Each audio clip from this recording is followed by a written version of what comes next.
فاتحة.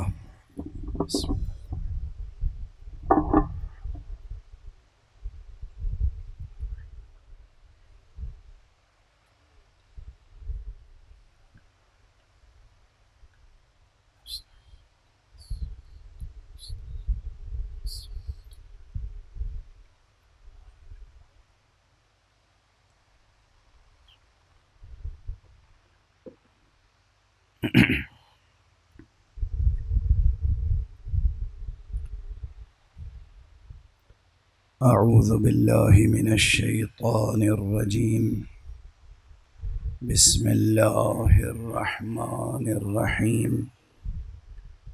الحمد لله رب العالمين،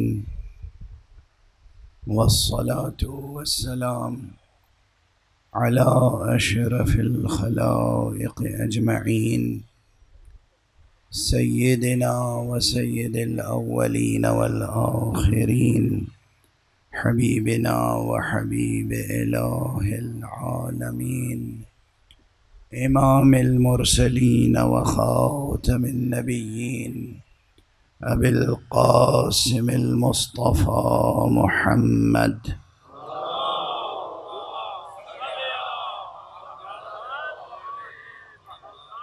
وعلى أهل بيته الطيبين الطاهرين الهداة المهديين المعصومين المظلومين، واللعنة الدائمة على أعداء الحق والدين.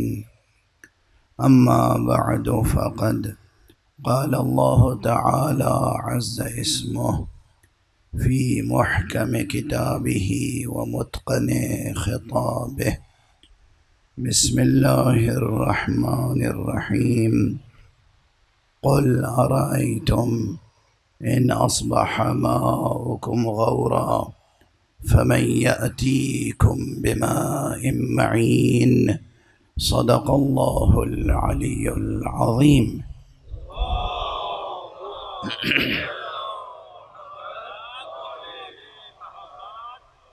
ایک مرتبہ اور بلند تر صلوات.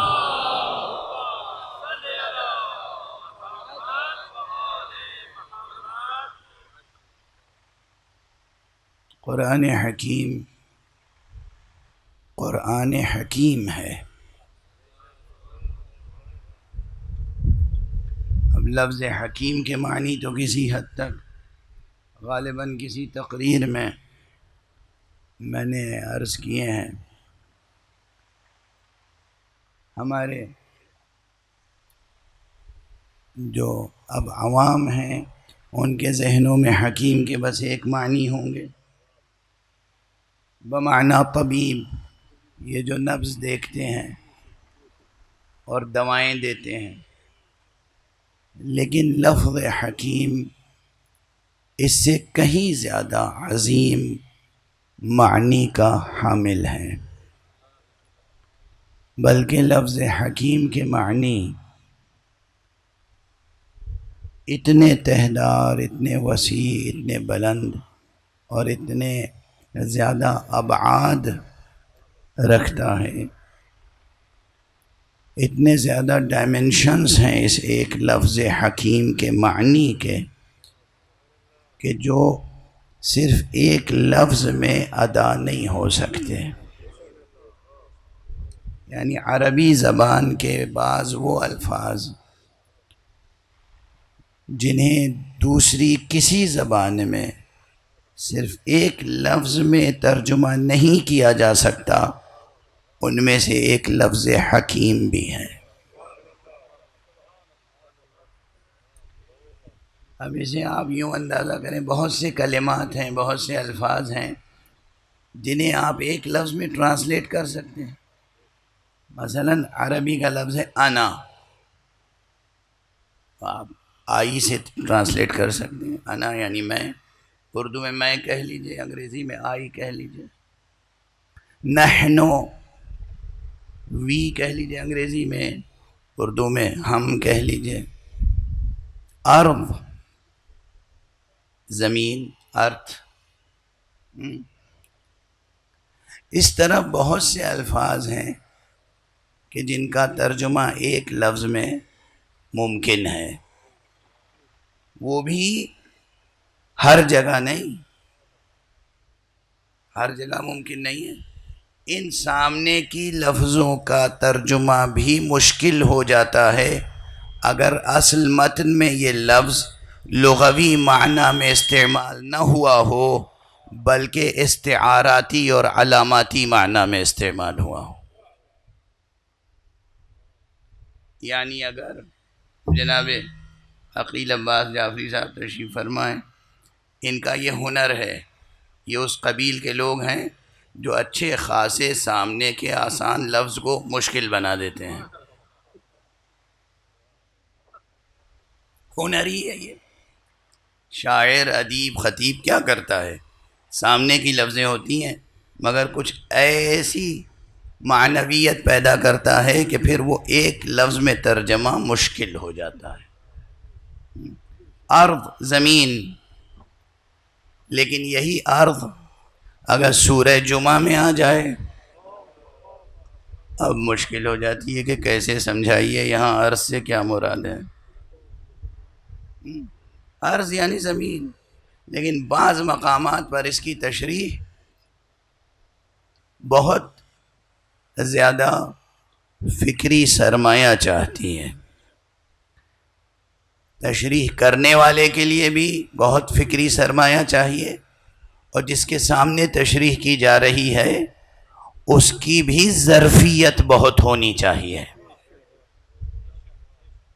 ہر معنی ہر ظرف میں نہیں سمویا جا سکتا، ہر بات ہر ایک کے سامنے نہیں کہی جا سکتی.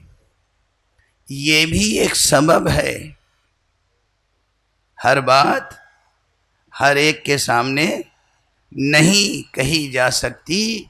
یہ بھی ایک سبب ہے کہ قرآن مجید میں اللہ نے آیتوں کو متشابہ بنا کے رکھا. ایک صلوات پڑھ دیجئے محمد.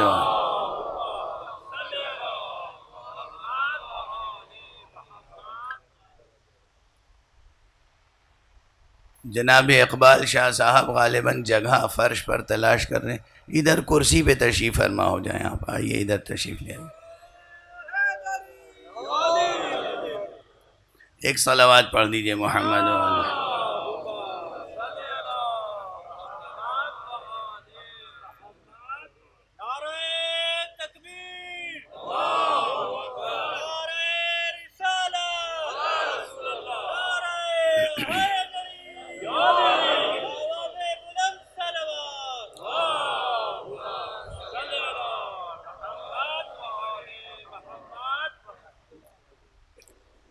تو یہ بات اب تک جو میں نے گزارش کی غالباً اس میں کوئی بڑی مشکل تو نہیں ہوگی.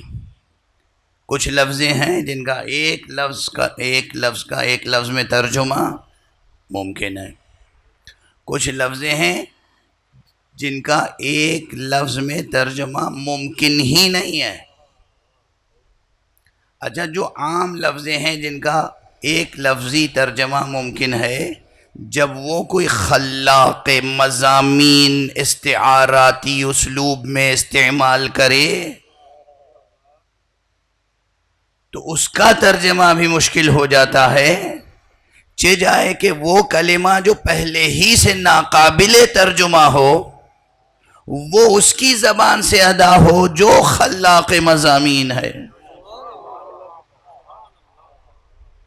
اب جسے کہتے ہیں نا کہ قرآن مجید کے ترجمے میں تہداری کہاں سے آتی ہے، عمق کیسے پیدا ہوا.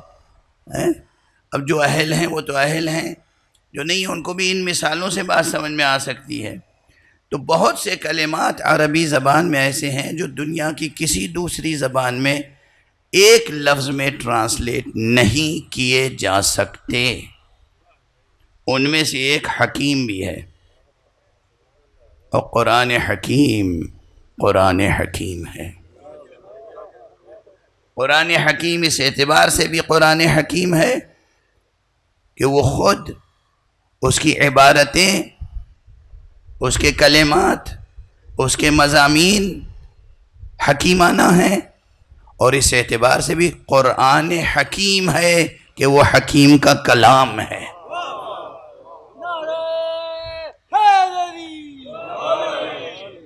یعنی کلام بھی حکیم ہے، متکلم بھی حکیم ہے، اور جہاں دونوں حکیم ہوں وہاں پھر کیسا حکمتوں کا گہرا سمندر ہوگا۔ بہرحال اس قرآن حکیم کی یہ ایک آیت ہے جو میں نے آپ حضرات کے سامنے تلاوت کرنے کی سعادت حاصل کی، سورہ مبارکہ ملک کی آخری آیت۔ سورہ مبارکہ ملک، یہی بسم اللہ الرحمن الرحیم، تبارک الذی بیدہ الملک وہو علی کل شیء قدیر الذی خلق الموت والحیات لیبلوکم ایکم احسن عملا۔ یہ جو پورا سورہ ہے انتہائی پرشکوہ قصیدہ ہے۔ اب جو لوگ ہمارے استعارے سمجھتے ہیں ان کے لیے آسان ہے اس بات کا سمجھنا، جو ہماری زبان نہیں سمجھتے انہیں اعتراض کرنے سے پہلے بس ہماری زبان سیکھ لینی چاہیے۔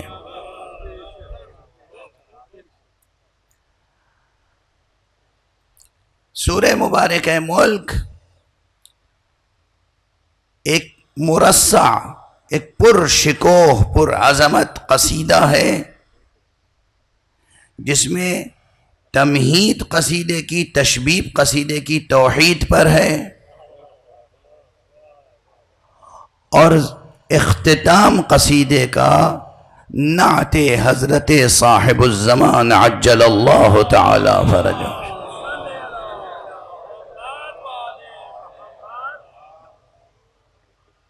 ایک اور بلند صلوات پڑھ دیجئے گا۔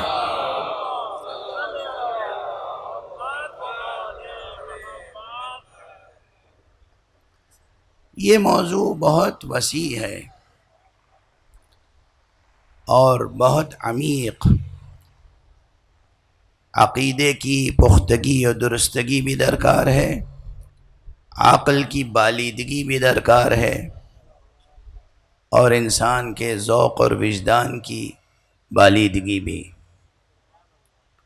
حضرت صاحب الزمان عجل اللہ تعالی فرجہ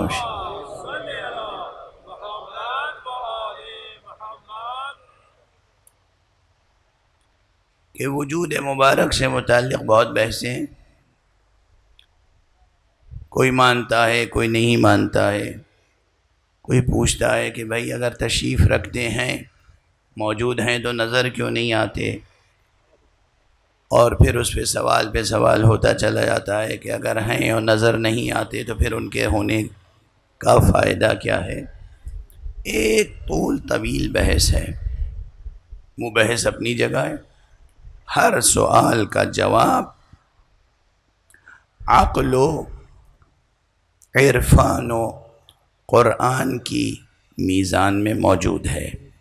ایسا نہیں ہے کہ جواب موجود نہ ہو، بلکہ جواب موجود ہے، اور من جملہ ان مقامات کے کہ جہاں قرآن مجید کی آیتوں کی تعویل میں حضرت حجت عجل اللہ تعالی فرجہ الشریف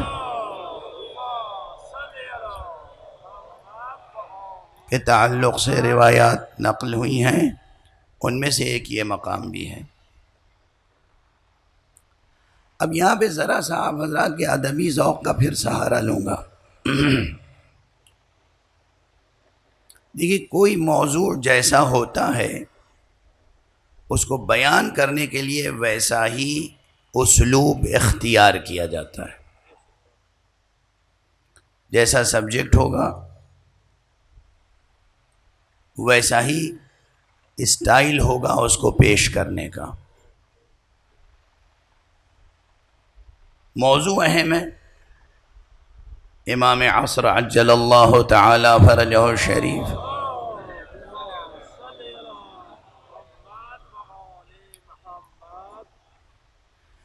یہ میں تسلیم کرتا ہوں کہ موسم جو ہے وہ آپ حضرات کے مزاج سے موافق نہیں ہے، مگر آپ اپنے صلوات سے موسم کو اپنے مزاج کے موافق بنا سکتے ہیں۔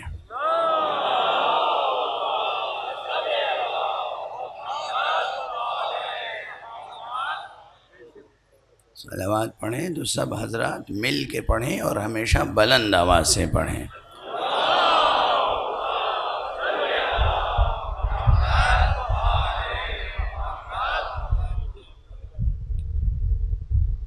موضوع اہم ہے، حضرت کا وجود، حضرت کی ولادت، حضرت کی غیبت، حضرت کا دوبارہ ظہور، یہ موضوعات بہت اہم ہیں، لیکن دنیا بھر کے مذاہب میں، ادیان میں، تمام ادیان میں تقریباً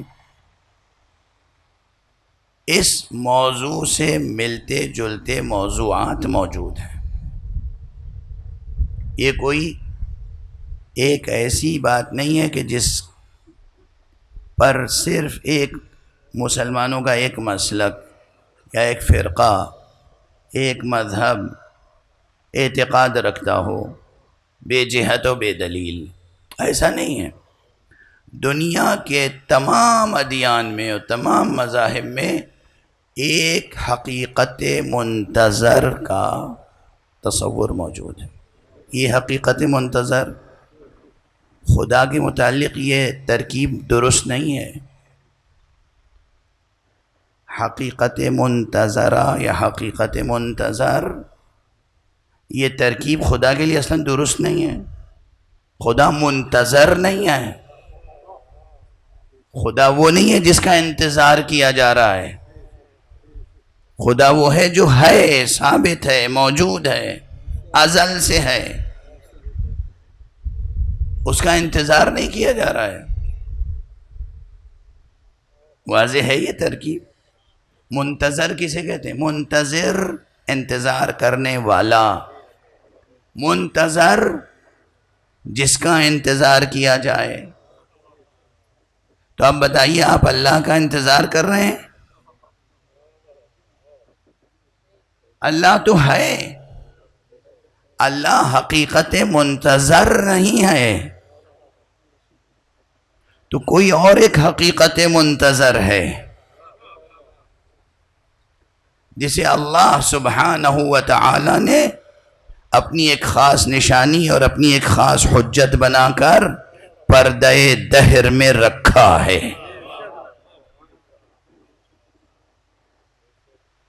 یہاں پر دیکھیے، جو رسمی اور عام مضامین ہیں اور مشہور روایات ہیں وہ تو آپ سنتے ہی رہتے ہیں، انہی کو اگر دہرا دوں تو شاید اتنی زیادہ مفید بات نہ ہوگی، چونکہ وہ روایتیں ہیں، ثابت ہیں، مشہور ہیں، موجود ہیں۔ اس لیے کچھ ایسے اشارے عرض کر دوں جو مشہور نہیں ہیں۔ ابھی جو میں نے ترکیب استعمال کی، اللہ سبحانہ و تعالی نے ایک ذات کو، ایک ہستی کو، ایک امام کو اپنی خاص نشانی بنا کر اور اپنی خاص حجت بنا کر پردہ دہر میں محفوظ رکھا ہے۔ یہاں میں نے پردہ دہر کہا ہے، پردہ زمان نہیں کہا۔ یہ بھی ایک نکتہ ہے۔ کیوں؟ یہ فقیر اس نظریے کا قائل ہے جو حضرت میر داماد علیہ الرحمہ نے پیش کیا تھا۔ میر باقر داماد اسلامی تاریخ فکر و فلسفہ کے ایک بہت بڑے نام کے حامل ہیں۔ بہت بڑا نام ہے میر باقر داماد کا، جن کی اصالت فکر تھی، اوریجنل تھنکر، اوریجنل فلاسفر۔ صرف یہ نہیں کہ فلاں نے یہ کہا اور فلاں نے یہ کہا اور فلاں نے یہ کہا، دوسروں کے قول کو صحیح سمجھ لینا یہ بھی ایک بڑا مرتبہ علمی ہوتا ہے، لیکن خود کوئی نئی بات پیش کرنا یہ ظاہر ہے کہ بہت بڑا مرتبہ ہوتا ہے۔ عموماً ہماری یونیورسٹیز میں اور مدرسوں میں جو بڑے اساتذہ فلسفے کے ہیں وہ بھی کیا ہیں؟ فلسفہ داں ہیں، یعنی انہوں نے فلسفے کی کتابیں پڑھی اور ان کتابوں کو اچھی طرح سمجھا اور اچھی طرح سمجھانے کی قدرت رکھتے ہیں۔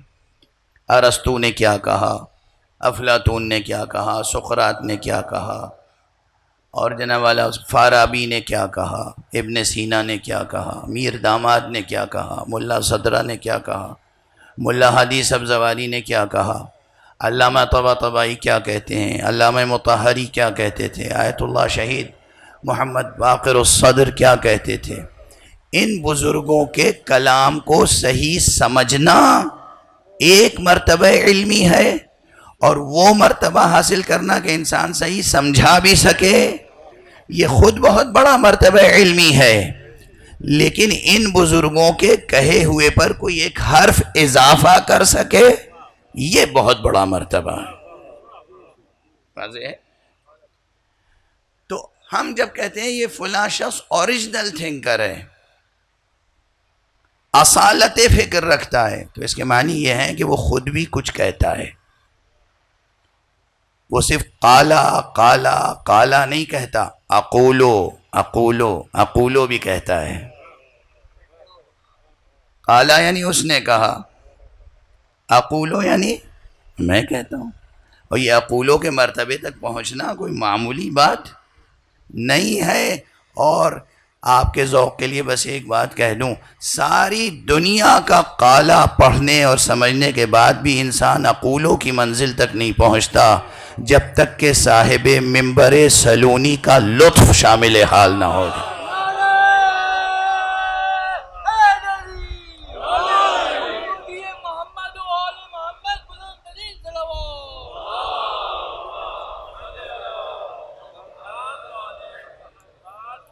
جب تک باب مدینۃ العلم کی چشم کرم نہ ہو، اسے لکھ لیں، جتنے ہیں سب اپنے لوح قلب پہ لکھ لیں۔ یہ جو حضرت نے فرمایا ہے نا، انا مدینۃ العلم وعلی بابھا، میں شہر علم ہوں اور علی اس کے در ہیں، تو در ہیں تھے نہیں، در تھے نہیں، در آج بھی ہیں۔ جس کو بھی علوم الہیہ سے، علوم قرآن سے، علوم حدیث سے، علوم مقام ختم مرتبت سے، علوم اسلامیہ سے، یا کسی بھی علم سے کوئی خاص فیض نصیب ہوتا ہے، وہ بغیر چشم کرم ابو تراب نہیں حاصل ہوتا۔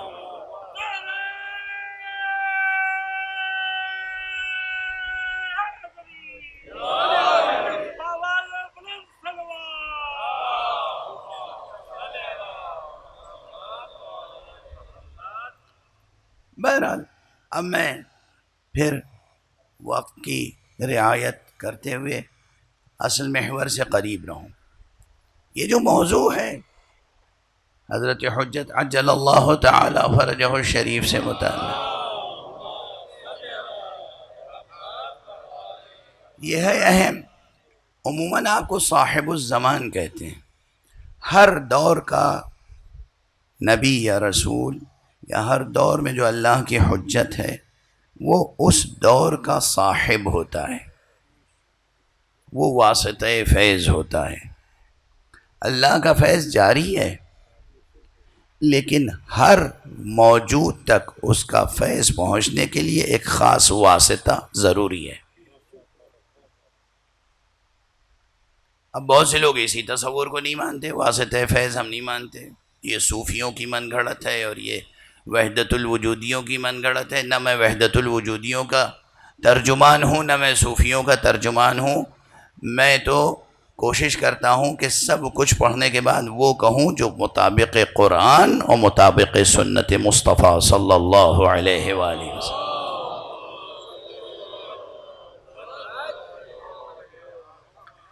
لیکن ایک اس ترکیب کو سمجھ لیں، واسطہ فیض ہر شے کے لیے ضروری ہے۔ اللہ کا فیض عام ہے، اللہ کا فیض عام ہے، ہر طرح کا فیض ذات حق سے ہی حاصل ہوتا ہے۔ کوئی دوسری ذات ہے ہی نہیں جس کے پاس کچھ ذاتی ہو۔ بالکل لا الہ الا اللہ کے یہی معنی ہے۔ کوئی نہیں ہے، کوئی نہیں، کوئی نہیں جس کے پاس کچھ اس کا ذاتی ہو.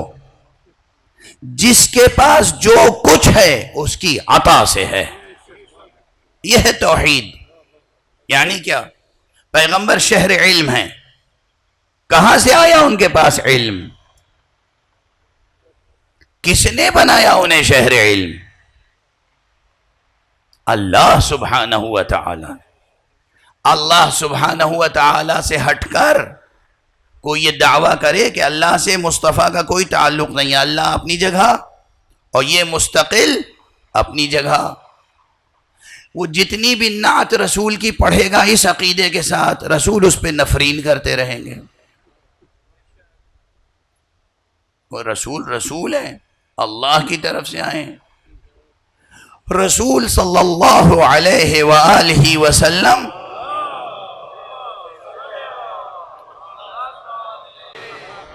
رسول ہیں، عبد ہیں، مخلوق ہیں. یہ سب بہت کلیئر ہونا چاہیے. یہ فضا میں جو ذرا سا دھندلکا ہے، اس دھندلکے کو صاف کیجئے. توحید کے معاملے میں کوئی دھندلکا نہیں ہونا چاہیے. دل اور ذہن روشن رہے. لا الہ الا اللہ، کوئی نہیں اللہ کے علاوہ جو مستقل بالذات ہو. سب اللہ کی مخلوق ہیں. مصطفیٰ اللہ کی مخلوق ہیں. مرتضیٰ اللہ کی مخلوق ہیں. زہرا اللہ کی مخلوق ہیں. حسن حسین علیہم الصلاۃ والسلام یہ سب اللہ کی مخلوق ہیں. یہ معبود نہیں ہیں، یہ اللہ نہیں ہیں، یہ رب نہیں ہیں. یہ اللہ کی مخلوق ہیں، یہ اللہ کے عبد ہیں، یہ اللہ کے مربوب ہیں. فرق ہے تو کیا ہے؟ باقی مخلوقات کے لیے اللہ کی جانب سے یہ واسطہ فیض ہیں. یہ حقیقت ہے، اس کا انکار نہیں کر سکتے. اس کا انکار نہیں کر سکتے. یعنی جو کچھ خدا کی جانب سے ملے گا وہ کس کے طفیل میں، کس کے توسل سے، کس کے ذریعے سے، کس کے ہاتھوں سے، کس کے قدموں سے ملے گا. جو کچھ جس کو بھی ملے گا وہ ان وسائط الہیہ سے ملے گا جن کو اللہ نے واسطہ بنایا ہے، بندوں نے چن کے واسطہ نہیں بنایا.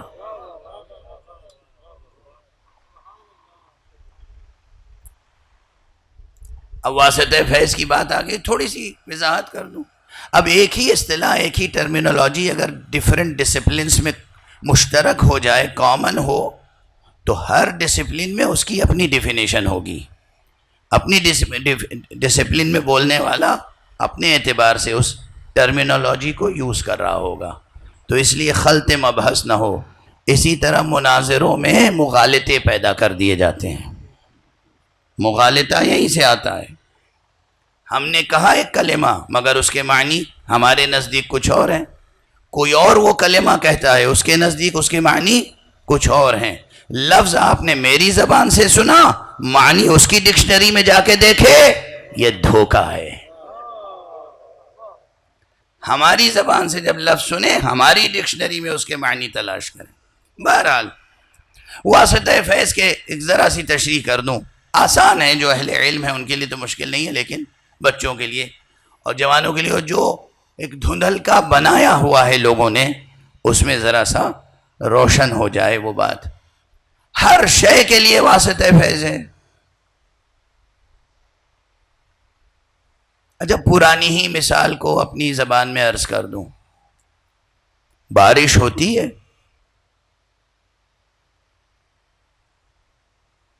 کیوں ہوتی ہے؟ کس لیے ہوتی ہے؟ کیا کام ہے اس کا؟ بارش نہ ہو تو آپ پریشان کیوں ہو جاتے ہیں؟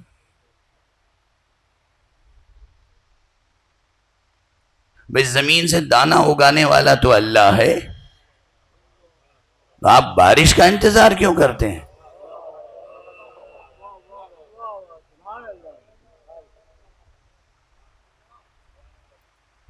زمین سے دانا کون اگاتا ہے؟ اللہ. قرآن مجید میں بھی کہا ہے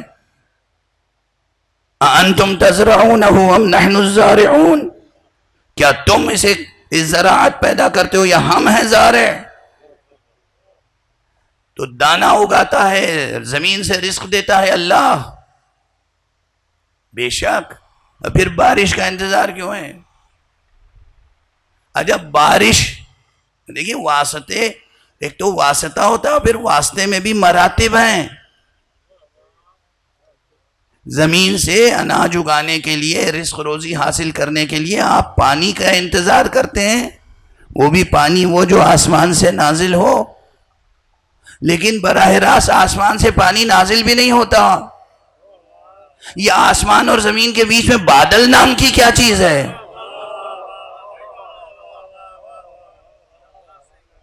بادل نہ آئے اور بس پانی برسے، کیا اللہ یہ نہیں کر سکتا؟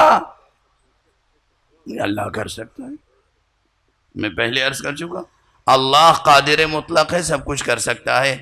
وہ سب کچھ کر سکتا ہے مگر ہر شے میں کچھ ہو جانے کی صلاحیت نہیں ہوتی. تو ایک تو آپ زراعت کے لیے پانی کے منتظر رہتے ہیں، اور پھر پانی کے لیے بادل کے منتظر رہتے ہیں. یعنی بیچ میں کچھ واسطے ہیں نا، ذریعے ہیں، وسیلے ہیں نا. ارے بھئی ایسے کیسے وسیلوں کا انکار کر دیجئے گا؟ وسیلوں کا انکار، وسیلوں کی قسمیں ہیں، وسیلوں کے درجات ہیں، وسیلوں کے مراتب ہیں. وسیلوں کا انکار نہیں کر سکتے. جن کلمات کو بلا وجہ متشابہ بنایا گیا ان میں سے ایک یہ کلمہ بھی ہے جو صاف صاف قرآن مجید میں موجود ہے. یا ایھا الذین آمنوا اتقوا اللہ وابتغوا الیہ الوسیلہ، اے ایمان لانے والو خدا کا خوف کرو اور اس تک پہنچنے کے لیے وسیلہ اختیار کرو.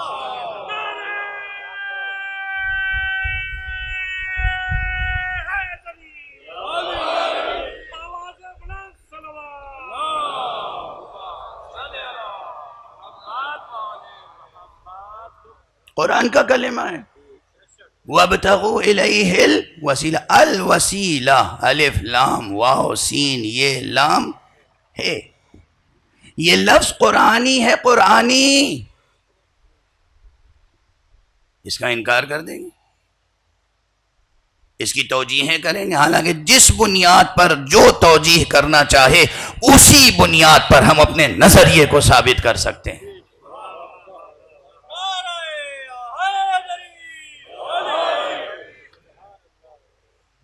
اکثر یہ ہوتا ہے کہ میری طبیعت بہت مزمحل ہوتی ہے، ممبر پر آنے سے پہلے سوچتا ہوں کہ کچھ پڑھ بھی پاؤں گا یا نہیں، اور جب ممبر پر آتا ہوں اور آپ لوگ حضرات صلوات بھیجتے ہیں تو ایسی تاثیر ہوتی ہے اس میں کہ دھیرے دھیرے طبیعت میں انشراح پیدا ہوتا ہے اور بیان پھیلتا چلا جاتا ہے.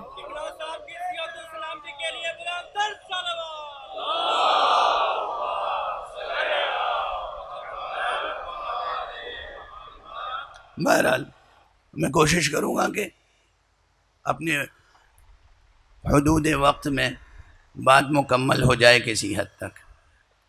وسائل کی بات چونکہ واسطہ فیض کی بات آ گئی تھی اس لیے میں نے یہ مثالیں دے دی. غور کیجئے گا، ان مثالوں کی روشنی میں نظریہ سازی کیجئے گا، اور خود نظریہ سازی کرنے سے پہلے دوسروں نے جو کچھ کہا ہے اسے غور سے پڑھ لیجئے گا اور سن لیجئے گا. یہ حضرات پیغمبر اکرم صلی اللہ علیہ وآلہ وسلم اور تمام اللہ کے رسول، اللہ کی جانب سے آنے والے انبیاء، اور تمام اللہ کی جانب سے مقرر ہونے والے ائمہ، تمام اللہ کی جانب سے مقرر ہونے والے اوصیاء، تمام اللہ کی جانب سے مقرر ہونے والے خلفاء، تمام اللہ کی جانب سے مقرر ہونے والے اولیاء، یہ سب اپنی اپنے حدود میں واسطہ فیض الہی ہوتے ہیں. ان کے ذریعے سے اللہ کا فیض پہنچتا ہے. شافی کون ہے؟ شفا دینے والا کون ہے؟ اللہ ہے نا. آپ میں سے کون ہے جو بیمار پڑتا ہے اور ڈاکٹر کے پاس نہیں جاتا؟ ڈاکٹر کے پاس جانا شرک ہے، کفر ہے، بدعت ہے۔ ڈاکٹر کا لکھا ہوا نسخہ اس کے مطابق اپنا علاج کرنا شرک ہے، اس نسخے کے مطابق دوائیں لا کر نوش جان فرمانا کیا بدعت ہے؟ اگر یہ جسم بیمار ہوتا ہے تو آپ اس جسم کی بیماریوں کو پہچاننے والے اور اس کا علاج کرنے والے ڈاکٹر کے پاس جاتے ہیں، اسے آپ شرک نہیں سمجھتے؟ اگر آپ کا دل بیمار ہو جائے تو دل کا علاج کرنے والوں کے پاس جانا آپ بدعت سمجھتے ہیں؟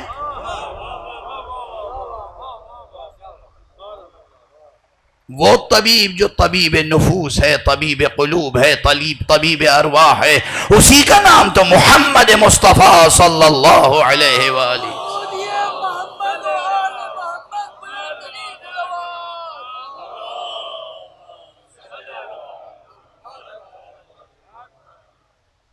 اب یہ طبیب کی بات ہے، کون طبیب ہے جو مباشرتاً سامنے آ کر علاج کرتا ہے؟ کوئی طبیب ایسا بھی ہو سکتا ہے کہ جو سامنے نہ آئے علاج کر دے۔ اب بچوں کے لیے تو بہت ہلکی پھلکی ہی مثال دی جا سکتی ہے نا اس وقت، تاکہ تیزی سے آگے بڑھ جائیں۔ انسان کچھ بھی کرے، اللہ اپنی نشانی ہر چیز میں رکھ دیتا ہے۔ یہ جو کووڈ کا زمانہ گزرا ہے، اس نے بھی ہمیں بہت کچھ سکھا دیا۔ بڑے بڑے ترقی یافتہ ملکوں میں بھی ڈاکٹر مریض سے ملتے نہیں تھے، کہتے تم اپنے گھر بیٹھے رہو، ہمیں حال بتا دو، ہم دوا بتا دیں گے۔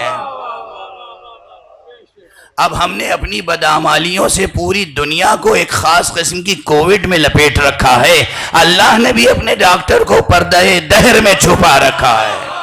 صلوات پڑھ دیں محمد و آل۔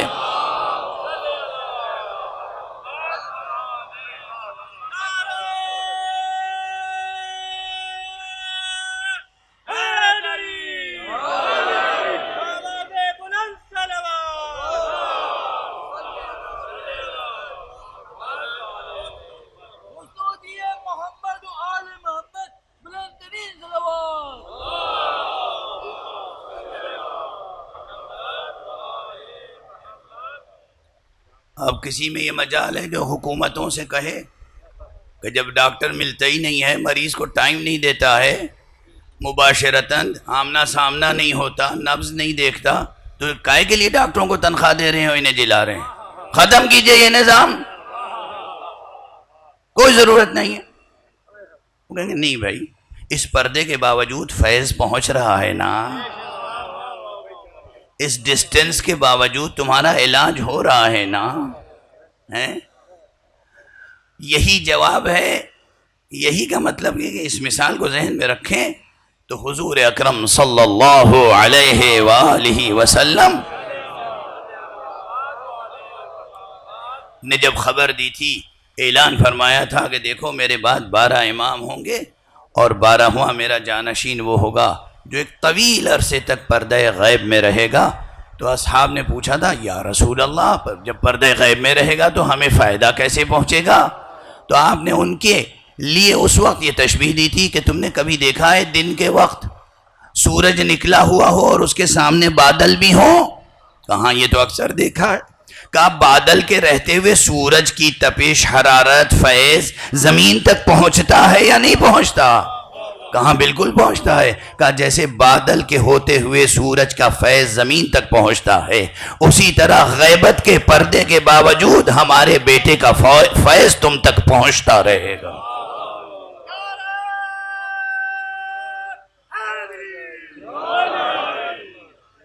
یہ سب وہ باتیں جو اکثر علماء اور خطبہ دہراتے رہتے ہیں، کوئی بہت نئی بات میں نے نہیں عرض کی ہے، لیکن یہ توجہ دلانا مقصود تھا کہ جس طرح وجود حقیقی ان کا پردے میں رکھا، قرآن میں ان کا نام بھی پردے میں رکھا ہے۔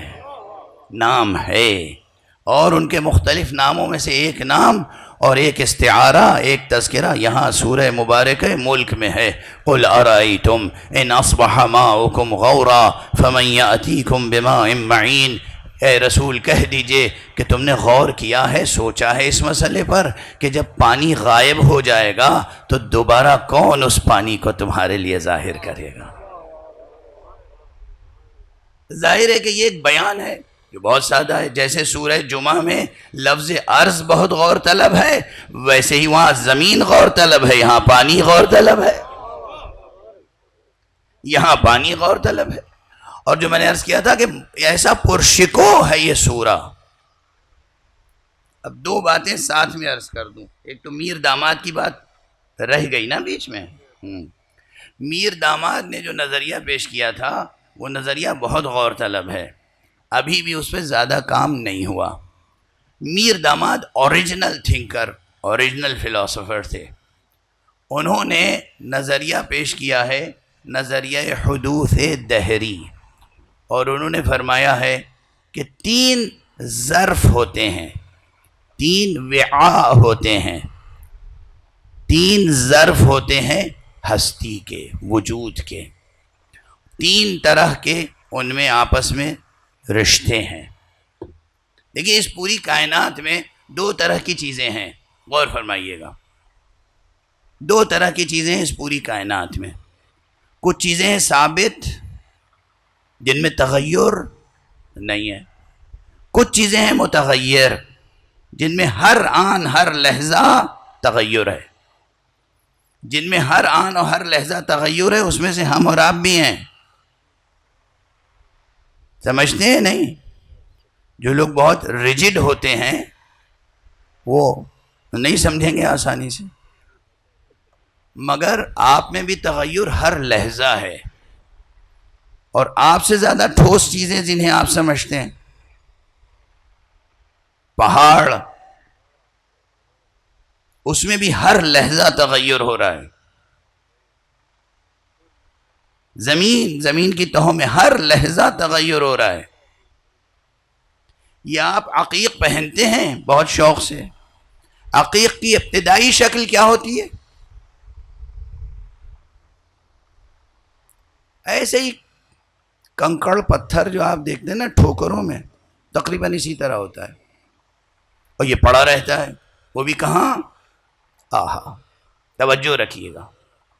یہ منظر تو میں نے اپنی آنکھوں سے دیکھا ہے، آپ لوگ سب جا کے دیکھیے. اسی لیے اللہ نے کہا ہے کہ سیرو فی الارض، زمین کی سیر کرو، سیاحت کرو، زمین کی سیر کرو، سیاحت کرو، اور اللہ کی نشانیوں کو دیکھو.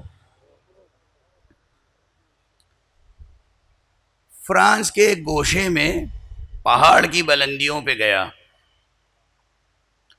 اور وہاں نمونے رکھے ہوئے تھے ان لوگوں نے کہ ایک ہی پتھر ہے، شروع میں کیسا تھا، اس کے بعد اس میں تبدیلی ہوئی کیسا ہوا، پھر اس میں تبدیلی ہوئی کیسا ہوا، پھر اس میں تبدیلی ہوئی کیسا ہوا، پھر یعنی مراحل، یہ سینکڑوں مراحل ہیں.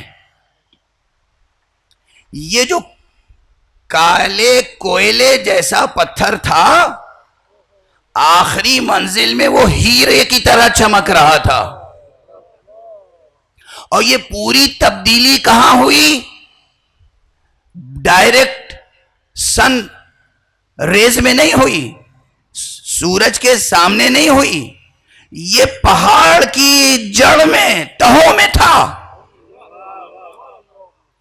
پہاڑوں کی تہوں میں رہتے ہوئے جس پتھر میں قابلیت تھی، وہ اتنے دبیز پہاڑ کے باوجود سورج ہی کی کرنوں کے اثر سے وہ کالا کوئلہ وہ بدل کے چمکتا ہوا ہیرا بن گیا. ڈائریکٹ ریز نہیں پہنچ رہی ہیں. سورج اپنی جگہ، اتنی بسیط فضا اپنی جگہ، اتنا دبیز کثیف، اتنا گہرا اونچا بلند پہاڑ اپنی جگہ. وہ پہاڑ کی جڑ میں یہ ایک خاص قسم کا پتھر تھا جس میں قابلیت تھی، جاذبیت تھی، صفت تھی. یہ سورج ہی کی روشنی کو جذب کر رہا تھا اتنے دبیز پتھر کے حجاب کے باوجود. اور پھر یہ اس طرح تبدیل ہوا کہ لوگ تاج کی زینت بناتے ہیں، ہاتھوں میں پہنتے ہیں، گلے میں آویزہ کرتے ہیں، اس سے بہت سے تو اپنی قسمت سنوارنے کی فکر میں لگے رہتے ہیں۔ یہ یاقوت کہلاتا ہے، یہ ہیرا کہلاتا ہے۔ تھا کہاں؟ پہاڑ کی جڑ میں، وہیں رہتے ہوئے، کہیں اوپر نہیں گیا، وہیں رہتے ہوئے سورج کی تاثیر سے ہی تبدیلی ہوئی، مگر جوہر قابل تھا تو بدل گیا۔ اسی طرح آقا پردہ غیب میں ہیں، ہم حصار زباں میں ہیں، مگر اگر جوہر قابل پیدا کر لو تو تم بھی سلمان و بوذر و عمار بن سکتے ہو۔ صلوات پڑھے محمد و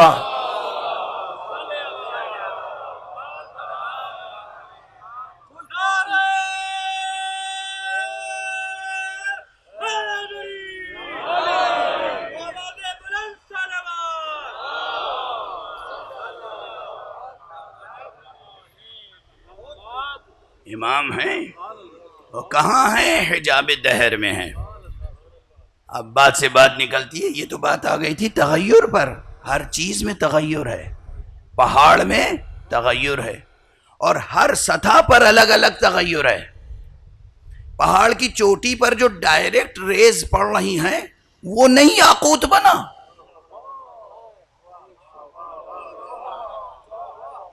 اور وہ پہاڑ کی جڑ میں جو کالا کوئلہ تھا یاقوت بن گیا۔ یہ کیا ہوا؟ یعنی ممکن ہے کہ کوئی قریب بیٹھا ہو اور نہ بدلے،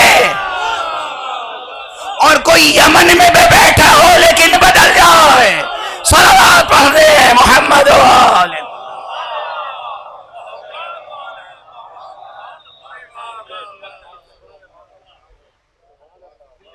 یمن میں تھے حضرت اویس قرنی، یمن میں تھے حضرت اویس۔ ارے ارباب سیر و سلوک کا ایک پورا سلسلہ ہے، سلسلہ اویسیہ۔ ہم ان چیزوں سے بے خبر نہیں ہیں۔ سلسلہ اویسیہ پورا ایک سلسلہ ہے۔ جناب اویس قرنی نے پوری زندگی رسول کو نہیں دیکھا، ملاقات نہیں ہوئی رسول کے عہد میں رہتے ہوئے، گویا ایک غیبت کا پردہ پڑا رہا۔ اویس قرنی میں اور حضور کے وجود مبارک میں ایک پردہ پڑا رہا، لیکن یمن سے خوشبو محسوس کرتے رہے رسول۔ اجر رسول کے مقابلے میں اویس کی کیا حقیقت ہے؟ اگر اویس کے اندر جوہر قابل ہے اور ایسا ہے کہ حضور محسوس کر سکتے ہیں اس کی خوشبو، تو حضور جو رسول اللہ ہیں، نبی اللہ ہیں، حجت اللہ ہیں، واسطہ فیض ہیں، ان کی کس قدر شدت کے ساتھ ان کے آثار و فیوز و برکات محسوس کرتے ہوں گے اویس وہاں بیٹھ کر۔ اور ہمارے یہاں ضعیف شے کا اثر دور تک پھیلتا ہے یا قوی شے کا اثر؟ قوی شے کا اثر پھیلتا ہے نا۔ اب اگر اویس جیسا ضعیف رسول کے مقابلے میں، ہمارے مقابلے میں نہیں، اگر اویس قرنی جیسا ایک انسان ضعیف اپنے اندر قابلیت پیدا کر لے، محبت پیدا کر لے، عشق پیدا کر لے، ایمان پیدا کر لے، کمال ایمانی پیدا کر لے، کمال نسبت پیدا کر لے، تو اس کے وجود کی خوشبو شمیم وجود اویس قرنی اگر اتنی پھیل سکتی ہے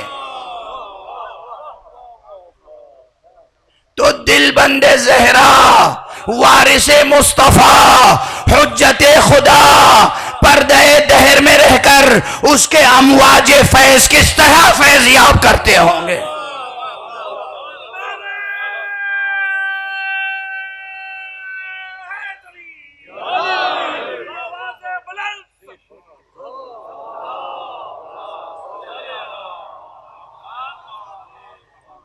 یقین ہونا چاہیے، رابطہ قلبی ہونا چاہیے، امام کا فیض آپ تک پہنچے گا، آپ کی باتیں امام تک پہنچیں گی، آپ کو امام کے ذریعے سے اللہ کا فیض پہنچے گا۔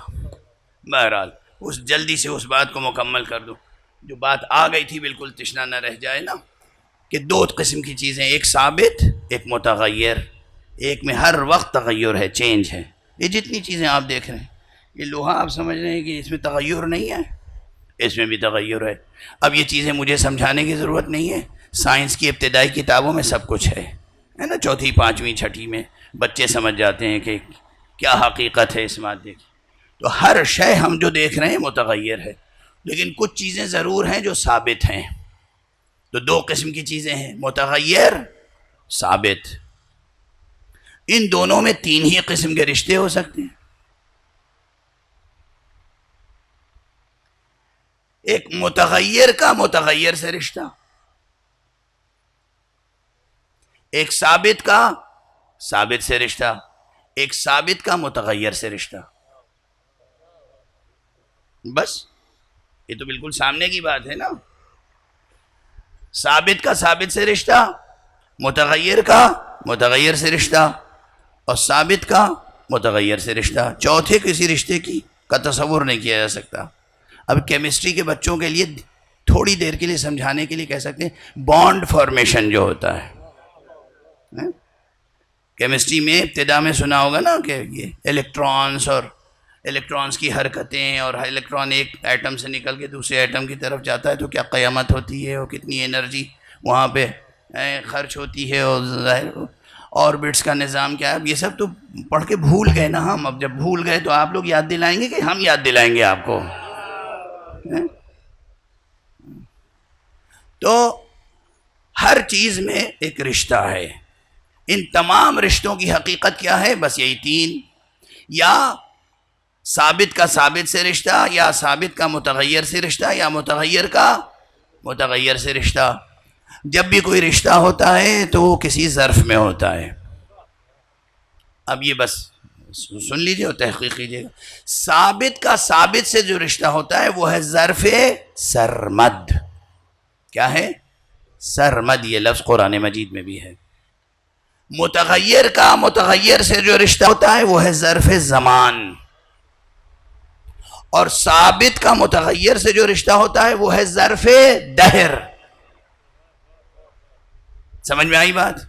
آسان ہے اتنی، بھول جائیے گا تو دوبارہ ریوائنڈ کر کے سن لیجئے گا، ٹھیک ہے نا؟ ایک ثابت کا ثابت سے رشتہ وہ ہے ظرف سرمد میں، ایک ثابت کا متغیر سے رشتہ ہے وہ ظرف دہر میں، ایک متغیر کا متغیر سے رشتہ ہے وہ ہے ظرف زمان میں۔ ہم سب اس وقت ہیں ظرف زمان میں، اور ہم مسلسل تغیر کا شکار ہیں۔ ہم جی رہے ہیں اور مر رہے ہیں، جی رہے ہیں اور مر رہے ہیں، نسلیں آ رہی ہیں اور جا رہی ہیں۔ ایک حقیقت کو اللہ نے ظرف دہر میں رکھا تاکہ ثابت کا متغیر سے رشتہ برقرار رہے۔ وہ ظرف دہر میں جس کو رکھا ہے اسی کا نام صاحب الزمان ہے۔ صلوات پڑھ دیں محمد و آل محمد۔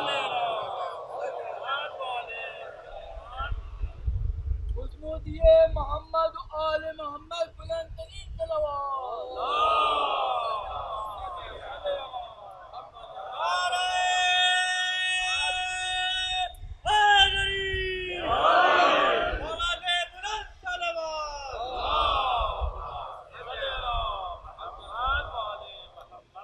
اب ظاہر یہ بحثیں دقیق تو ہیں، عمیق ہیں، بہت تفصیلات ہیں ان کی، لیکن ایک ایسے مجمع میں کہ جہاں دانشور بھی ہوں اور ایک ایسا شخص بھی ہو جو عام انسان ہے اور ارادتاً عقیدتاً آ گیا ہے، سب کے لیے کچھ تبرک معنوی موجود رہے، اتنا بیان میں سمجھتا ہوں اس وقت ایک نشست میں کافی ہے۔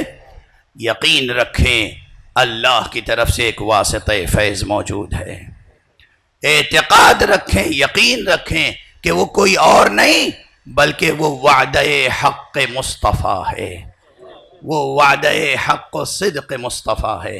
پیغمبر کا وعدہ ہے میرا ایک فرزند ضرور آئے گا، غیبت کے بعد آئے گا۔ اسی کو اللہ نے قرآن میں کہا ہے کہ ان سے کہہ دیجئے کہ جب پانی اوجھل ہو جائے گا، نظروں سے غائب ہو جائے گا، تو وہ اللہ ہے جو دوبارہ اس کو ظاہر کرے گا۔ وہ اللہ ہے جو دوبارہ اسے ظاہر کرے گا۔ مایوس نہ ہو، نہ رحمت حق سے مایوس ہو، نہ وعدہ مصطفیٰ پہ شک و شبہ دل میں پیدا ہونے دو۔ یقین رکھو کہ آئے گا، اور وہ آنے والا وہی ہوگا کہ جب یہ دنیا ظلم و جور سے بھر چکی ہوگی تو وہ اسے دوبارہ عدل و انصاف سے بھر دے گا۔ وہ کوئی اور نہیں ہوگا، وہ فرزند زہرا ہوگا۔ وہ کوئی اور نہیں ہوگا، وہ پسر حسن ہوگا۔ وہ کوئی اور نہیں ہوگا، وہ نسل حسین سے ہوگا۔ وہ کوئی اور نہیں ہوگا، وہ ہوگا فخر مریم، فخر مریم، رشک مریم کا فرزند وہ ہوگا جس کے پیچھے آ کے فرزند مریم نماز ادا کریں گے۔ وہ وہی ہوگا، یقین رکھیں۔ وہ بھی منتظر ہیں، حضرت عیسیٰ بھی چرخ چہاروں پر منتظر ہیں اس کے جس حقیقت منتظر کے ہم منتظر ہیں۔ بس گفتگو تمام ہو گئی، گفتگو تمام ہو گئی۔ آپ اہل ولا ہیں اور آج 11 محرم ہے۔ اصل عنوان تو ان نشستوں کا مجلس ہوتا ہے نا، یہ مجلس ہے۔ جمع تو ہم ہوئے ہیں ابھی اپنے اسی غم کو تازہ کرنے کے لیے، جو غم، جو صدمہ، جو مصیبت رسول و آل رسول پر روز عاشور وارد ہوئی ہے۔ ایک فقرہ عرض کروں گا، آپ کا دل تڑپ اٹھے گا۔ آقا امام زمان تشریف لائیں گے، اس دنیا کو جو ظلم و جور سے بھری ہوئی ہوگی عدل و انصاف سے بھریں گے۔ بعض روایتیں ہیں کہ قاتلان حسین سے انتقام بھی لیں گے۔ جب میرا دل تڑپ اٹھتا ہے جب یہ روایتیں پڑھتا ہوں، اور دل سے فریاد اٹھتی ہے، آقا فرزند زہرا آپ انتقام لیں گے؟ قاتلوں سے قتل کا قصاص تو آپ لے سکتے ہیں، زینب کی بے ردائی کا کس طرح انتقام؟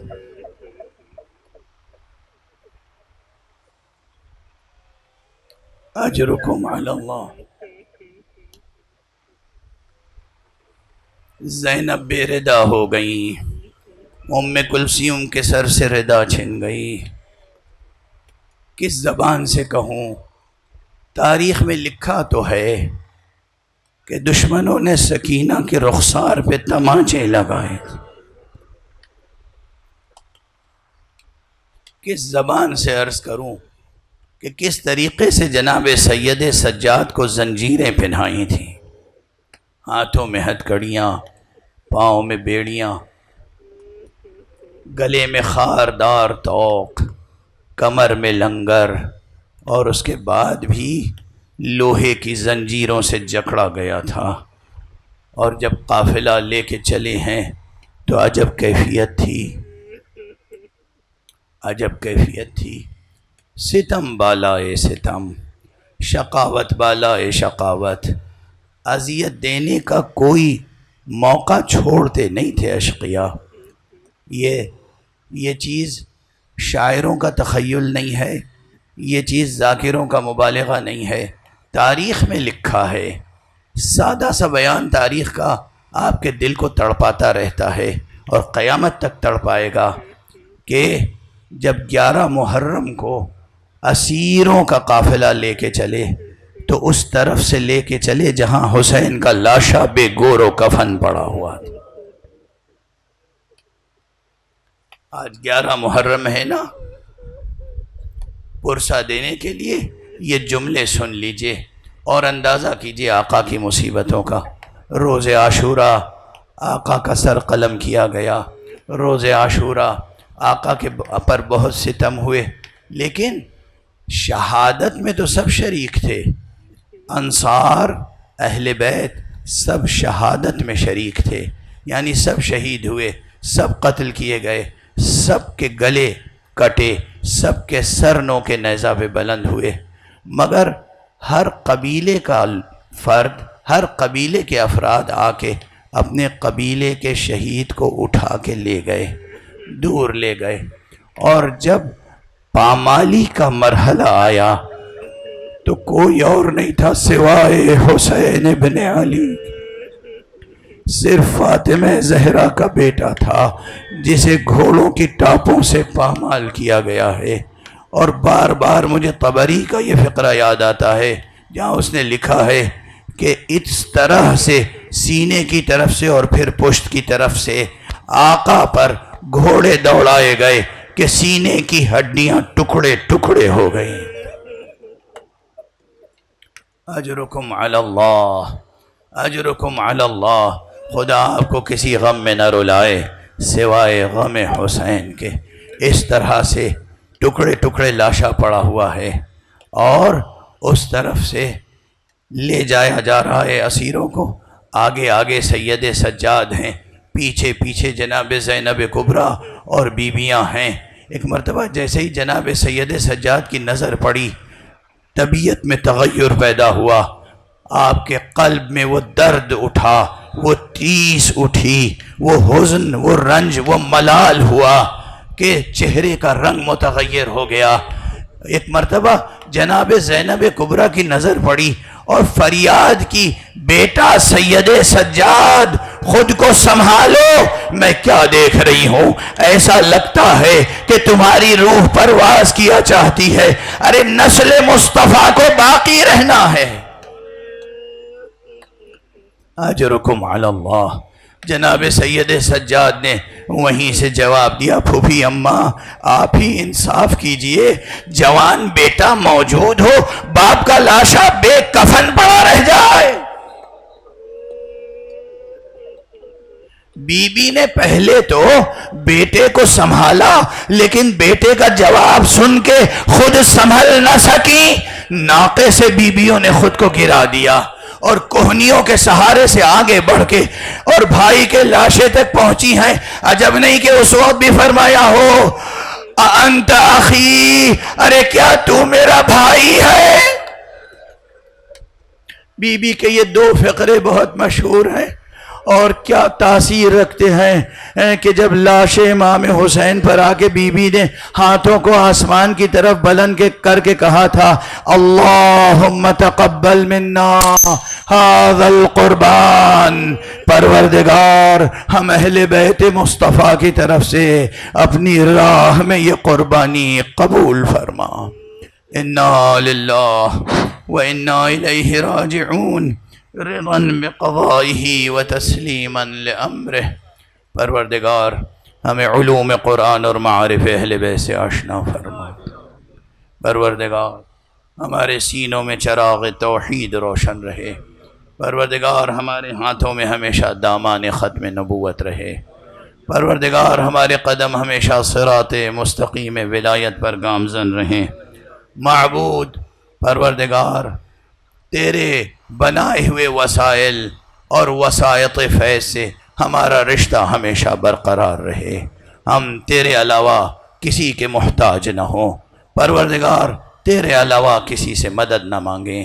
معبود تو اپنے وسیلوں سے، اپنے واسطوں سے ہماری مدد فرما، اپنے واسطوں اور وسیلوں سے ہمارا رشتہ ہمیشہ برقرار فرما۔ پروردگار اپنے ولی آخر کو اذن ظہور عطا فرما اور ان کے ہاتھوں سے اپنی رحمت و رافت و عدالت کا پرچم لہرا دے۔